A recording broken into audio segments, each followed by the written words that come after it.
Good evening. New tonight, has the U.S. Supreme Court condemned an Arizona man to die despite evidence that his lawyers bungled his defense? A high court ruling today on that Arizona case limits challenges based on bad legal help. Team 12's Ramirez tells us why the ruling puts a spotlight on death row inmates who might be innocent. Ram?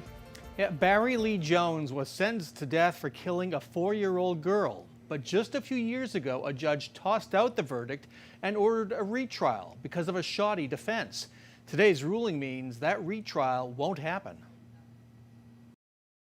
We like to think that there aren't any innocent people on death row, but there are. Professor Valina Beatty is a former federal prosecutor who switched sides to seeking justice for people who were wrongly convicted. One of the main leading causes of a wrongful conviction on death row is your attorney wasn't very good.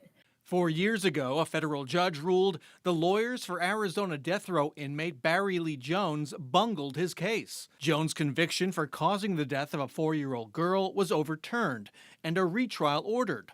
The judge said, quote, "There is a reasonable probability that his jury would not have convicted him of any of the crimes." But the U.S. Supreme Court decided that under a 1996 law, Jones' challenge to his conviction shouldn't have been allowed. Since 1973, 186 people have been freed from death row after they were proved to be innocent. Republican Attorney General Mark Brnovich has revived Arizona's death chamber after a botched execution 8 years ago. Brnovich said Monday, "The wheels of justice take time to turn, but they should not be stuck for decades."